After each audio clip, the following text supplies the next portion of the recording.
வணக்கம் நண்பர்களே, நான் உங்கள் எம்பி உதயசூரியன். இயக்குனர் இமயம் பாரதி ராஜா தன்னுடைய ஒரே மகன் மனோஜை பறிகொடுத்து இன்னும் அந்த துயரம் ஆறலை, அந்த சோகம் தீரலை. பாரதி ராஜாவுக்கு எவ்வளோ பேர் நேரில் போய் சந்தித்து ஆறுதல்கள்லாம் சொன்னாங்க.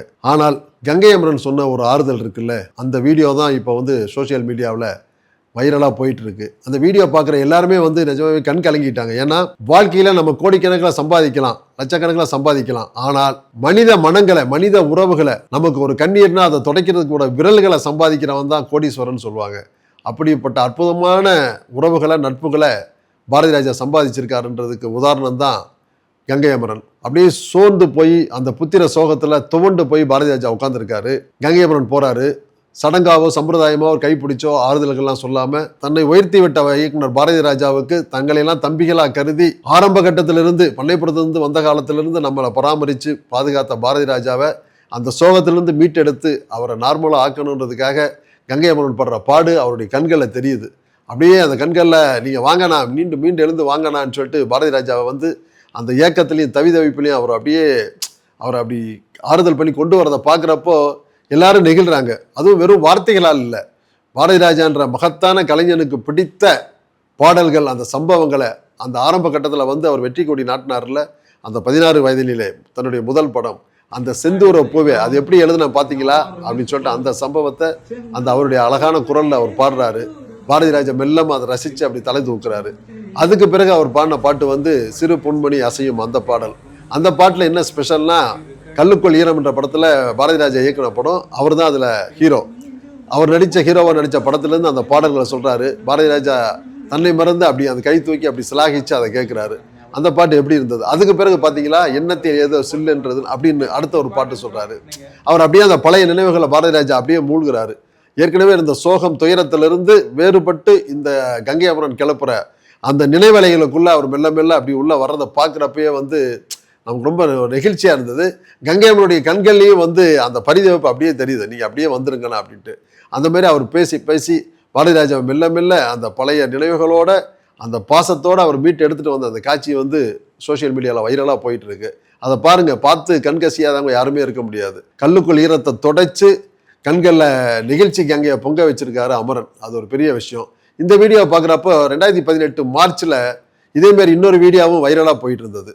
அப்போ முன்னாள் முதல்வர் கலைஞர் அவர்கள் உடல்நலம் இல்லாமல் சிகிச்சை எடுத்து வீட்டில் இருக்காங்க. அப்போ அந்த ட்ரெக்காஸ்டமிக்காக அவர் கழுத்தில் அந்த கருவி மாட்டியிருக்காங்க. அவர் யாரு கூடயும் பேச முடியாத சூழல்.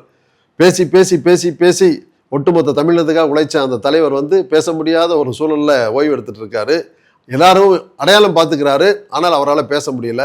அந்த காலகட்டத்தில் அவருக்கு ரொம்ப நெருக்கமாக இருக்கிற கவி பேரரசு வைரமுத்து கலைஞரை சந்திக்க போகிறாரு.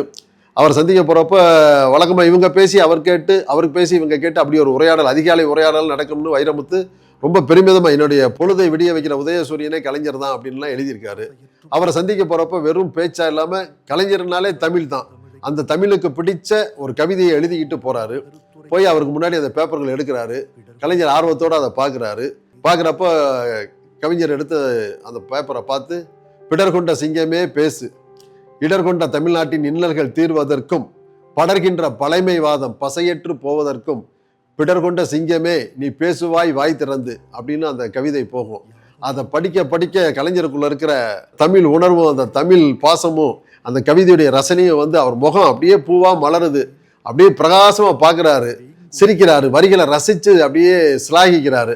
அதை கவிஞர் வைரமுத்து அதை கண்ணார அவர் பார்க்குறாரு. அது வீடியோவிலையும் பதிவாகுது. இதை பார்க்குற நமக்கும் தமிழுக்காகவே தன்னுடைய வாழ்நாள் நெடுக போராடிய களமாடிய ஒரு தலைவன் அந்த தமிழ் கவிதையை கேட்டு அப்படியே சிலாகிச்சு அவர் அப்படி வீறு கொண்டு அப்படி எந்திரிக்கிறத பார்க்குறப்போ தமிழ் படுத்திருக்கிறவங்களையும் எழுப்பி விடும், எழுந்து நிற்பவர்களில் இமயம் தொட வைக்கின்ற மாதிரி அந்த கவிஞருடைய அந்த தமிழ் அப்படி ஒரு சிகிச்சையாகவும் கலைஞருக்கு அமைஞ்சது ஒரு பெரிய வரலாறு. 2 மனிதர்கள், 2 ஆளுமைகள். ஒருத்தர் இயக்குனர் பாரதி ராஜா, அவருக்கு கங்கை அமரன் பாடலாகவே பாடி ஆறுதல் சொல்றாரு. இன்னொருத்தர் கலைஞர், தமிழ் தலைவர், அவருக்கு கவிஞர் வைரமுத்து கவிதையாவே எழுதி அவருக்கு அப்படி ஒரு ஆரோக்கியத்தையும் ஒரு நலத்தையும் ஒரு உற்சாகத்தையும் தர்றாரு. இந்த 2 வீடியோக்களை பார்க்குறப்போ நமக்கு என்ன தோணுதுன்னா, நீங்க ஏற்கனவே முன்ன சொன்னதான், நம்ம கோடிகளோ லட்சங்களை சம்பாதிச்சு வீடு மனைக்கார் அதெல்லாம் தனி. துவண்டு போயிருக்கிற நேரத்தில், துயரப்படுற நேரங்களில், கண்ணீர் சிந்துற நேரங்களில் நமக்கு கை கொடுத்து தூக்கி விட்டு நமக்கு தொட்டு ஆறுதல் சொல்லக்கூடிய நல்ல உள்ளங்களை ஒரு 4 பேரை சம்பாதிச்சாலே போதும், இந்த வாழ்க்கை முழுக்க நமக்கு நிறைவாக இருக்கும், நலமாகவும் இருக்குன்றத இந்த 2 பேருமே சொல்லியிருக்காங்கன்றது தான் இந்த 2 வீடியோக்குள்ள இருந்து நமக்கு கிடைக்கக்கூடிய செய்திகள். நன்றி நண்பர்களே.